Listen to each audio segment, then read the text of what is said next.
সুধী দর্শক মন্ডলী, ভোজনিকা চ্যানেলের পক্ষ থেকে আপনাদেরকে স্বাগতম। আজকে আমরা এসেছি সেই অলৌকিক গাছ যেটা নিয়ে চারিদিকে হইচই পড়ে গেছে। এটি একটি অলৌকিক গাছই বটে, কেননা এই গাছটি যাদের তারা হচ্ছে 3 ভাই, এবং এই গাছটি যে ভাইয়ের পক্ষে করেছে তিনি হচ্ছে বড় ভাই বিপুল সরকার। তো এই গাছের অনেক সামাজিক ইতিহাস যেটা আমরা শুনেছি, শুনে আজকে আমরা চলে এসেছি গাছটি দেখতে এবং সে সঙ্গে আপনাদেরকেও দেখাতে। অনেক ইতিহাস শুনেছি, অনেক গল্প শুনেছি, অনেক ভিডিও দেখেছি, যে কারণে এটি আপনাদের সঙ্গে শেয়ার না করে পারছি না, কারণ এখানে সত্যি অলৌকিক কিছু ঘটনা ঘটেছে যেটা আপনাদেরকে দেখালেই শুধুমাত্র আপনারা বিশ্বাস করতে পারবেন। তো এখানে যারা আছেন, এখানে কয়েকজন সেবায়িত আছেন, আমরা তাদের সঙ্গে কথা বলেছি, এবং এখানে কমিটিতে যারা আছেন আমরা তাদের সঙ্গে কথা বলেছি। দূর দূরান্ত থেকে ভক্তরা এখানে এসে ভিড় করেন প্রত্যেক দিন। সপ্তাহে 2 দিন এখানে পূজা অর্চনার ব্যবস্থা করা হয়েছে, সেটি হচ্ছে রবিবার। আপনারা দেখছেন আমার সহধর্মিনীকে, এখানকার যিনি সেবায়িত, তিনি ঠাকুরের যে সিঁদুরটি পরে দিচ্ছেন, সেই সঙ্গে আমার ছোট মেয়েটিকেও পরিয়ে দিচ্ছেন। এক পর্যায়ে তিনি আমাকেও পরিয়ে দিয়েছিলেন, সেটি আর ভিডিও ধারণ করা হয়নি। তো সুধী দর্শক, আমরা এখন এই সেবায়িতের সঙ্গে কথা বলবো। কথা বলে আমরা জানতে পারবো যে বিস্তারিত ঘটনা এখানে আসলে কি হয়েছিল, কিভাবে হয়েছিল, আর এখন কি হচ্ছে। তো আপনারা দেখতে থাকুন, আমরা সেবায়িতের সঙ্গে কথা বলছি।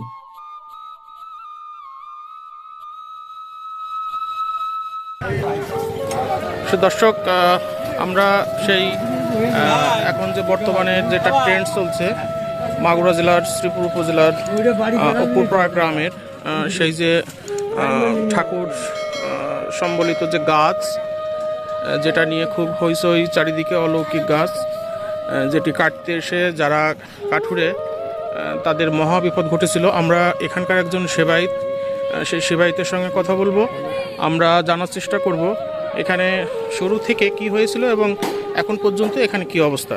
আপনার পরিচয়টা দেন। হ্যাঁ, আমার নাম দীনেশ চন্দ্র মন্ডল, গ্রাম অক্ষরপাড়া, স্থানীয় অক্ষরপাড়ারই মৌজার ভেতরে চন্দন মৌজা। এখানে একটা গাছ আছে, তার নাম আছে বিপুল সরকার। এখন বিপুল সরকারের ছোট ভাই অজানা পরি গাছটা একজন কাছে বিক্রি করে। পুনরায় ধাইদাররা কাটতে আসলে পরে কিছুটা জায়গা কাটাকাটি করছে। এখানে আছে গাছের অংশ, কিছু অংশ কাটা আছে। এই পাশে আসেন আপনি ঘুরে, এই পাশে এই যে একটা গাছ থেকে সরাই ফেলছে, এই যে একটা গাছ থেকে সরাই ফেলছে, ওই যে কাটা, এই যে টুকরার একটা কাটা কাটার পরে যখন বলছে তখন একটা দৈববাণী হয় যে এই গাছ তোরা আমার কাটিস না, এদের একটা দৈববাণী হয়। হওয়ার পরে ওরা যখন এলোমেলোভাবে তাকাইছে তখন কাউকে দেখতে পাইনি। না দেখার পরে ওদের গা মানে কেমন একটা আত্ম হয়েছে গেছে, না জানি যা লোক নেই জন নেই, লোক নেই জন নেই, কথা বললো ঠিক আছে। তখন আস্তে আস্তে এটা বলা বলি হয়, বলা বলির পরে তখন আর কি হলো ওই ওনারা ওই জায়গা দাঁড়াইয়ে ওই পাশে দাঁড়াইয়ে, আর এই পাশে ওরা গাছের থেকে এক সময় আর কি একটা ছেলে টানিয়ে গাছে উঠে নিয়ে চলে আসছে। এই সময় ওরা 4 জন 3 জন, একজন ওই অবস্থায় 3 জন টেনে ধরে নিচ্ছে। মন নামাচ্ছে তাছাড়া করতে করতে এক সময় পড়ে তারা অসুস্থ হয়ে যায়। অসুস্থ হওয়ার পরে মাগুরাই হাসপাতালে কদিন ছিল, তারপর এখানে মানুষ টনক করার পরে এখানে আসে হলো সেই তারা সুস্থ হয়ে যায়। তারপরে অনেক সমস্যা আমাদের প্রশাসনের দিক দিয়ে, বা আমরা এই জায়গায় নতুন করে আসলো তো আমরা এটা জানি না, এটাও দৌ মানে আমরাও এই জায়গার পাড়া প্রতিবাসী। তো এখন এই অবস্থায় আছে। তারপরে আর একটা ছেলে বাড়িতে আর হলো নয়নছা শাওন নাম করে, ছেলেটা এখানে পূজা দিতে আসে, পূজা দিতে উনি করে এই গাছ বাইরে উঠে চলে যায়। আপনার হলো বসে ওই উপরে উঠে গিয়ে রয়েছে, ও একদম ওই মুলি উঠিয়ে রয়েছে। সেখানকার দৌড়ে পাড়া প্রতিবাসী শুনে দৌড়িয়ে আসে দেখতে। আসলে ঘটনাটা সত্যি। তারপরে যখন আর কি বেড়াইয়ে মানে নিমিষের ভিতরে উঠে চলে গেল, আবার এই গাছ দিয়ে আবার এই জায়গা আসি, আবার উঠে এই ঢাল দিয়ে ওই চিকন ঢালের পাদ্য নামে পড়েছে, একটা ঢালও ভাঙিয়ে এই ঢাল ডাল ছিল এখানকার এই যে যেটা চিকন ডাল, দর্শক আপনারা দেখতে পাচ্ছেন এই যে চিকন ডাল দিয়ে এখান দিয়ে কিন্তু একজন মানুষের কিন্তু যাওয়া আসলে সম্ভব না। ডালটা ভেঙে যাওয়ার কথা ছিল কিন্তু সেটা অলৌকিকভাবে ভাঙেনি, না ভাঙে এবং সে কিন্তু একেবারে সুস্থ অবস্থায় ডাল না ভেঙে কিন্তু সে নিচে নেমে আসে, তাই তো? হ্যাঁ, আচ্ছা আচ্ছা। তারপরে ডাল ডুল ভাঙে নেই, তারপর না ডাঙার পরে সবাই মানে অঞ্চলের লোক যারা দেখতে চলে আসছে, দেখতেও পাইছে। এই অবস্থায় এ জায়গায় আমরা যারা হিন্দু যারা আছি সম্প্রদায়ের মানুষ কিছু কিছু হয়তো অসুস্থ হয়েও থাকলে এখানে এসে মানুষ সনদ করার তারা সুস্থ অবস্থায় এখানে আসে। এইভাবে আমাদের এই এখন এই নিয়মটা চলছে। আমরা পূজা করি। এখন আপনারা এখানে পূজা করেন কবে কবে এবং আপনাদের সময়টা যদি পূজা কটার থেকে শুরু হয় পূজা? পূজা শুরু হয় আপনার লাগে 9টা থেকে বা 10টা থেকে শুরু হয়, 2 ঘন্টা 3 ঘন্টা লাগে, 2-3 ঘন্টা ধরে পূজা। ভক্ত সমাগম কিরকম হয় কিনা, মানে ভক্ত সমাগমটা কিরকম? ভক্ত সমাগম বহুত ভক্তবৃন্দ হয় শনি মঙ্গলবারে, অন্যান্য দিনে সব আসতেছে যাচ্ছে। আমরা তোর বলতে পারেন টাকার ইচ্ছে, আচ্ছা সব বললো ভোলে বাবার ইচ্ছে, যা তিনি যা করে সেটাই ব্যাপার। আমু যেমন আসি এইভাবে মনের বিশ্বাসে আসি, মনের বিশ্বাসে আসি, আসিয়ে যে সকালবেলা আসি সন্ধ্যায় বাড়ি যায়, এই মনের বিশ্বাসে, এবং আমি একটু সুস্থ আছি। আচ্ছা, ধন্যবাদ আপনার। দর্শক, এতক্ষণ আপনাদের শোনাচ্ছেন এখানকার একজন সেবায়িত, তিনি এখানে কি ঘটেছিল এবং সেটার পর থেকে এখানে যে একটি দৈনিক ঠিক করে একটি পূজা অর্চনার যেটা ব্যবস্থা সেটা শুরু হয়েছে এবং প্রচুর ভক্ত সমাগম প্রতি শনিবার এবং সপ্তাহের মঙ্গলবার এখানে পূজা অর্চনার জন্য দূর দূরান্ত থেকে ভক্তদের এখানে আগমন ঘটে এবং ভক্তরা এখানে পূজা দেন। তাছাড়াও বিভিন্ন ভক্ত তারা এখানে এসে বিভিন্ন মানত বা মানসা বা তাদের মনস্কামনা পূর্ণের জন্য এখানে আসেন। আমিও হয়তো এসেছি এখানে, ঠাকুর যেন আমারও মনোবাসনা পূর্ণ করেন। তো আমরা আরেকটু ঘুরে দেখাবো।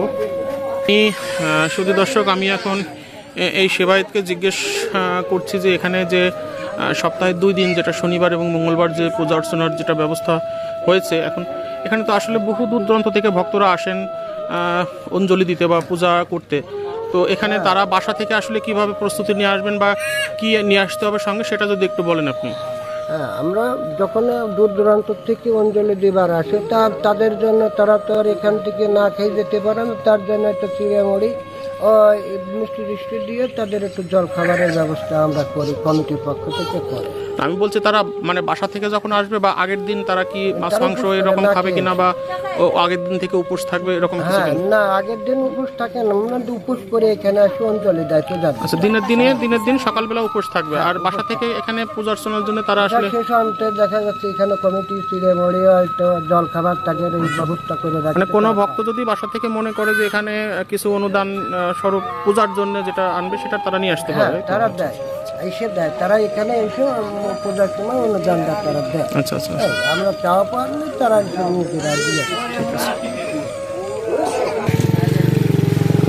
এখানে যারা অঞ্জলি দিতে আসেন বা অঞ্জলি দিতে যারা আসবেন, এখানে পূজা শেষে সামান্য কিছু আপনাদের প্রসাদের ব্যবস্থা থাকে, একেবারেই সামান্য, যদিও এখানে প্রচুর ভক্ত সমাগম হয়। যে পরিমাণে ভক্ত সমাগম হয় সেই পরিমাণে আসলে প্রসাদের মানে সম্ভব হয় না। তারপরেও এখানে যারা কমিটি যারা কর্তৃপক্ষ আছেন তারা চেষ্টা চালিয়ে যাচ্ছেন যেন প্রত্যেকটি ভক্ত এখান থেকে কিছু না কিছু প্রসাদ পেয়ে যান। তাছাড়াও শনিবার এবং মঙ্গলবার যে পূজাটা হয়, এই পূজা উপলক্ষে এখানে ছোটোখাটো একটু মেলার ব্যবস্থাও হয়। বেশ কিছু দোকানপাট আমরা কাছে গিয়ে দেখাচ্ছি না, একটু দূর থেকে দেখানোর চেষ্টা করছি। বিশেষ করে খাবারের দোকান, বাচ্চাদের খাবার বা বড়দেরও খাবার, মিষ্টির দোকান, ফুচকা, পাঁপড় বা এই ধরনের আইসক্রিম, এই ধরনের যে খাবারগুলো সাধারণত হয় এবং পূজা শেষে সাধারণত লোকজন একটু ফল টল খেয়ে থাকেন। এখানে এই মেলাটিতে এই ধরনের কিছু পাওয়া যাবে, মিষ্টি পাওয়া যাবে। শনি মঙ্গলবারের মিস্ত্রি কাজ করতে পারতেছে না, দর্শক, আমি আপনাদের আরেকটা জিনিস দেখাচ্ছি যে এখানে আসলে যে পরিবেশটা তৈরি হয়েছে, একদম যেহেতু ভক্ত সমাগম হয়, ভক্তদেরকে উদ্দেশ্য করেই এখানে একটি নাট মন্দির টাইপের একটি মন্দির এখানে তৈরি হচ্ছে। তো এটা এখনো চলমান আছে। আর বিশেষ করে শনিবার এবং মঙ্গলবার এই কাজটি মিস্ত্রিরা করতে পারছেন না, কারণ প্রচুর ভক্ত সমাগম হয়, তো যে কারণে শনিবার মঙ্গলবার কাজ হচ্ছে না। আমরাও এসে এখানে পাইনি, বাট আমরা এসেছি একেবারে পরন্ত বিকেলে। এই মুহূর্তে এখানে আসলে যেটা হয়েছে, আমরা পূজার শেষে আসছি, আমরা এসে দেখি পূজার শেষ হয়ে গেছে, ভক্ত সমাগম যেটা প্রচুর হয় সেটা আমরা দেখতে পাইনি। তো আমরা চেষ্টা করব আগামী কোনো এপিসোডে আপনাদের যে পূজার যে এটা সেটা আমরা দেখানোর চেষ্টা করব। তো আমরা এখন কথা বলবো এখানকার এই কমিটির একজন সদস্য, এবং যিনি এই গাছটি ক্রয় করেছিলেন। আমরা তার সঙ্গে কথা বলবো। তার সঙ্গে কথা বললে আমরা আরও বিষয়ে পুঙ্খানুপুঙ্খভাবে জানার চেষ্টা করব। প্রথম থেকেই বলবো, প্রথম থেকেই বলেন। আচ্ছা, আমরা এই মুহূর্তে পেয়েছি যেটা নিয়ে শোরগোল হরগোল, শেষ পর্যন্ত এখানে একটি মন্দির প্রতিষ্ঠা হয়েছে এবং প্রচুর ভক্ত সমাগম হচ্ছে। যিনি এই গাছটি ক্রয় করেছিলেন তিনি আজকে তাকে আমরা পেয়েছি। তার সঙ্গে আমরা আলাপ করব আসলে এখানে ঘটনাটা কী ঘটেছিল এবং এখন পর্যন্ত এখানে এই বিষয়টা কি অবস্থায় আছে। প্রশাসন থেকে কোনো সহায়তা পেয়েছেন কিনা, বা এলাকাবাসীর পক্ষ থেকে আর কোনো এলাকাবাসীর পক্ষ থেকে আপনারা কীরকম সাহায্য সহানুভূতি বা তাদের থেকে কী ধরনের সহযোগিতা পাচ্ছেন, এই বিষয়টা একটু আমাদেরকে বলবেন। আচ্ছা, আপনার নামটা বলেন। আমার নাম উত্তম কুমার বিশ্বাস। আচ্ছা, আপনি বলেন যে এখানে আপনি গাছটি কিনেছিলেন এবং তারপরে কি হয়েছিল বিষয়টি। আমি যখন গাছ কিনে, বুঝছেন, সন্ধ্যার সময় ওই যে গাছ বিক্রি করবে ও আমার নিয়ে আসলো সন্ধ্যার একটু আগে। তাই সে দেখে শুনে যাইয়ে ওই কামার বাড়ি যে গাছ কথাবার্তা করে কিনলাম আপনার 18,000 টাকা দিয়ে। আর কেনার পর তা ওই বিপুল দামিও শনিতলার ওইখানে আবার এই ল্যাংটা বাবার ওইখানে আবার একটা ঘাট করতেছি, বুঝছেন, কয়েকজনে মিলে করতেছি, একা বললে ভুল হবে, সবাই মিলে। এখন বিপুল দাবার বললো উত্তম, তুমি ওই গাছের 18,000 টাকা এক ভাগ আমার যে টাকাটা, ওই টাকাটা ওই ঘাটে তুমি লাগাই দিও। তাহলে আমি বললাম সুন্দর হইলো, ল্যাংটা বাবার আশ্রমের ঘাট হবে আর আপনি 6,000 টাকা দেবেন, তো আনন্দের কথা। তারপরে ওই সময় বাড়ি চলে যায় 8টার দিকে, রাত বাড়ি চলে যায়। বাড়ি যে ঘুমোই পড়লাম, ওই সময় কিন্তু স্বপ্ন দেখছিলাম, আমি কিন্তু বলিনি, সেটা কারোর কাছে বলিনি, বুঝছেন। ওটা কি বলবো? বলেন, আপনি বলেন। বলবো না, তাহলে দরকার নেই। এই সকালবেলা এখন এই আজির দোকানে আসলাম, বুঝছেন। আজির দোকানে আসার পরে আমাদের ব্যবসা করে যারা করছে, তোমরা আপনি ওই গাছ নিলেন, গাছের ওইখানে বলে অনেক আগে পূজা হইতো। তা করছে আমি তো বাইরে, আমি এসব কিছু জানি না। তা তারপরে বললো যে আপনি জানেন লাভ আছে, এই জন্য আপনি বলতেছেন না, মেলা লাভ আছে গাছে। তাই বলি না, ওই জন্য তো না, আমি গাছ নিয়েছি যে গাছ সঙ্গে সঙ্গে বিক্রি হয়ে যায়, এই কাজটাই আমি গাছটা নিয়েছি, 2-4 পয়সা যাওয়া হইল। এখন যখন গুলো পূজা হয়তো ওই মুসলমানদের কথা শুনেই আমি ওইখানে আমার ছোটো বাদ দিয়ে বাজার থেকে হরিণ টানাইছি, আর নাসির ছিল আমার সাথে, নাসির দিয়ে ওই দুজনে হরিণ টানাই এই জায়গায় দুজনে বাড়াইছি। আর আমি গেছি ল্যাংটা বাবার ওইখানে হরিণ, সে পুজোর কথা শুনেছি। দেখলাম যে কোন আপদ বিপদ হয় কি না হয়। আমি আবার এমনি ল্যাংটা বাবার ভক্ত, বুঝছেন। তারপরে আমি ওইখান থেকে আমার একটা মোটর সাইকেল আগের দিন ঠিক করে আছে শ্রীপুর, আমি ওইখান থেকে চলে গেছি। এখন এদিক আমার ছোটো ভাই হরিণ যে বাড়ি গেছে, বাড়ি গেছে আমার ছোটো ভাইয়ের ছেলে, মানে ওই ছোটো ভাইয়ের পর মানে এমনভাবে খেপিছে, অনার্স পড়ে ছেলেটা। তা কইছে এখনই আমার এত টাকা দিতে হবে, আর না দিলি পরে তুমি বাবা হয়েছো কেন, আমি যাতা ব্যবহার করেছে। তারপরে একটা টাচ মোবাইল ছিল, উনি ওইখানে ভেঙে গেছে আমার ব্যস্ত। তারপরে ওই সার্টিফিকেট উঠে রাখছিল, সার্টিফিকেটটা পুড়াই ফেলছে। তারপরে গরুগুলো নিয়ে বেচতে যাচ্ছে, এই সময় আর কি সব লোকজন এসে ঠেকাইছে। ঠেকানোর পর আস্তে আস্তে ছেলেটা শান্ত হয়েছে আমার ব্যস্ত। তারপরে আমি শ্রীপুর যখন মানে গেছি, ততক্ষণে কি আপনার এখানে কি গাছ কাটার কাজ শুরু হয়ে হ্যাঁ গেছে? গাছ কাটার কাজ শুরু আচ্ছা হয়েছে। আচ্ছা। তা তখন আমি শ্রীপুর যখন গেছি, শ্রীপুর যাওয়ার আগেই মানে ফোন, আমার ফোনে নাসির ফোন দিচ্ছে, ছোট ভাই ফোন দিচ্ছে। আমি বলে বুঝতে পারলাম না, বললাম যে টাকার কথা যদি বলে ওই ছেলের কথা, তো টাকা পয়সার জন্য যদি কিছু বলে তো বলতে তো জেঠামায় মশাই আসি টাকা যে কয় টাকা লাগে সে দিয়ে, ওই বলে আমি কাটিয়ে দিলাম ফোন। তারপরে আমি শ্রীপুর পৌঁছানোর পর ইতিমধ্যে ফোন নাসির যে গাছ কাটাচ্ছে এখানে, যে ছেলেটা দিয়ে গাছ কাটাচ্ছে, উনি বললো যে দাদা ওরা তো গাছ কাটতে পারতেছে না, মানে গার ভিতরে ওর গ্রাম যেন গায়ে বল পাচ্ছে না, আর কোপ দিলে কোপ বসতেছে না, বুঝছেন? এরকম মান্দার গাছ কচুর মতো কাটে, সেই গাছ কোপ দিলে বসতেছে না, বুঝছেন? তারপরে গার ভিতরে জ্বালা ভালো লাগতেছে না, এরকম করে তারপরে লাস্টে আবার ফোন দিয়েছে খানিক পরে। আমি বললাম যে কি করিস, গাছ কাটা যায় না, মান্দার গাছ কাটা যায় না।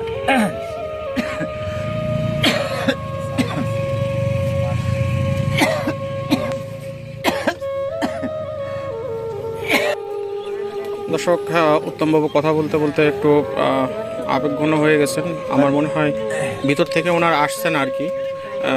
ওনাকেও হয়তো এই মুহূর্তে উনি যেভাবে বলতে চাচ্ছিলেন সেভাবে হয়তো ঠাকুরই ইচ্ছা করে হয়তো বা সব কিছু আমাদেরকে জানাতে চাচ্ছেন না, এরকম একটি বিষয় হয়তো। তবুও উনি চেষ্টা করছেন, উনি হয়তো বলবেন, শেষ পর্যন্ত বলতে পারবেন। আমরা ওনার কথা শুনবো। তারপরে আপনার নাসির আবার ফোন দিল, ফোন দেওয়ার পরে বললো যে দাদা ওটা গাছ কাটতে পারতেছে না। আমি বললাম যদি নাই কাটতে পারে তাহলে ওই জায়গা বন্ধ করে দিয়ে চলে আসতে পারে, আরও তো কাটার জায়গা আছে। তা তখন ওরা ওই জায়গা মানে ওই সালাম টালাম দিয়ে, মুসলমান মানুষ তো সালাম দিয়ে মাপ টাপছে, এক একজন করে চলে আসছে ভ্যানের কাছে। আসার পরে আবার ওরা ফিরে গেছে গাছে করে, সবাই চারজন মিলে কি হয় না হয় আমাদের এইরকম তো লাগে না। তো এইরকম লাগার কারণ ওনারা ফিরে যেয়ে ওই জায়গা আবার মানে মাপ চাইছে। মাপ চাওয়া পরে ওই যে ছেলেটা গাছে ওঠে, ওই ছেলেটা গাছে টান দিয়েছে, বুঝছেন? টান দিয়ে ওই মানে গাছের দিক নিয়ে চলে যাচ্ছে। তখন ওই যে মোটা গোটা যে লোকটা, ওই লোকটা মাজা ধরেছে। মাজা ধরে তারপরে আরো দুইজন ছিল, তারাও ধরি, তাদের ঠেকাতে পারছিল না, বুঝছেন? তারপরে জায়গা ভেঙে দিলে এই সাইড দিয়ে লোক ছিল, ওরা 3-4 এসে ওই জড়াজড়ি করতে করতে পড়িয়ে গেছে। পড়িয়ে যেয়ে তারপর খানিক পরে ওনার হুশ ফিরেছে।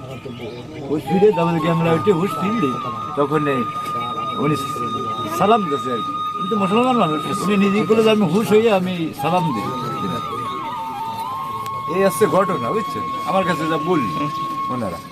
তারপরের থেকে এখানে পূজাটা শুরু করলেন। পূজাটা শুরু করলাম আমরা 3-4টে লোকে বললাম যে এত বড় একটা যখন দুর্ঘটনা ঘটে গেল, এমন হয় যে মানুষই বাঁচে না, তখনই আপনার বললাম যে করে চাল ডাল দিয়ে ওইখানে করে প্রসাদ করে দিয়ে আসি। এখন প্রসাদ করে দিয়ে আসতে যে এখানে যে এত লোক হবে, হাজার হাজার লোক, আমি কাছে 1000 খানেক লোক হতে পারে, সেখানে 20-30 হাজার 40 হাজার লোক, মানে আপনি দেখলে একটা অবাক হয়ে যান, কি ব্যাপার হঠাৎ করে কোথার থেকে আসলো, কি হলো ভগবান জানে, তিনি জানেন। এখন তো কেন্দ্রেই সব কিছু দেখা যাচ্ছে, আসলে সত্য ঘটনা সব বহুত কিছু। ওই জায়গা পূজা অনেক আগে পূজাও হতো না, অনেক আগে পূজা হতো। এই জায়গা পূজার সময় ওই সাপ উঠিয়ে দুধ খেয়ে চলে যাচ্ছে এখন হ্যাঁ, এই মানুষের ভিতরে 4 দিন করে উঠেছে সাপ, উঠিয়ে দুধের সরাচ্ছে, দুধ খেয়ে আর ভিতরে চলে আসছে। ওইগুলো ধরে প্রত্যেক দিন ওঠে না, এই বন্ধু 4 দিন ওঠে। তাহলে উত্তমবাবু, আপনাকে অসংখ্য ধন্যবাদ। আমরা বিস্তারিত জানলাম, আমাদের মাধ্যমে হয়তো দর্শকরাও যারা এখনো জানেন না তারা জেনে যাবেন। তো ধন্যবাদ।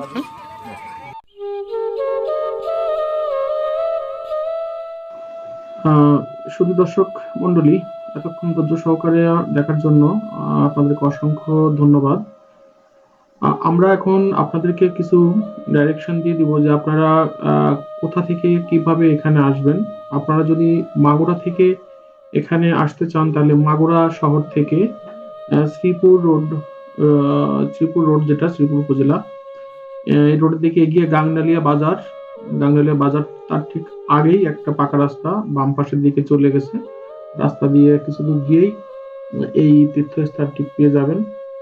আর যদি আপনারা শ্রীপুর বা ওদিক থেকে লাঙ্গলবাদ বা ওদিক থেকে কেউ আসেন তাহলে শ্রীপুর থেকে গাংনালিয়া বাজার ক্রস করে একটু এগিয়ে এসে সামনে ডান দিকে আরেকটা রাস্তা চলে গেছে, আপনারা ওই রাস্তা ধরে কিছু দূর এগিয়ে আসলে আপনারা এই তীর্থস্থানটা পেয়ে যাবেন। আর শুধু দর্শক, আপনাদের কাছে আমার ছোট্ট একটি রিকোয়েস্ট থাকবে যে এই ভিডিওটি দেখে যদি আপনাদের ভালো লাগে তাহলে অবশ্যই আমার চ্যানেলটাকে আপনারা সাবস্ক্রাইব করবেন, কমেন্ট করবেন এবং শেয়ার দিয়ে অন্যদেরকে দেখার সুযোগ করে দিবেন। এইটুকুন আমি প্রত্যাশা করতেই পারি আপনাদের থেকে। আর আপনারা যদি সাবস্ক্রাইব করেন বা কমেন্ট করেন, শেয়ার করেন, তাহলে আমি আপনাদের জন্য আরো ভালো ভালো ভিডিও বানাতে উৎসাহিত হব, আপনাদের জন্য আরো ভালো ভালো ভিডিও নিয়ে আসবো। তো আবারও অসংখ্য ধন্যবাদ এটিকে উপভোগ করার জন্য। থ্যাংক ইউ সকলকে।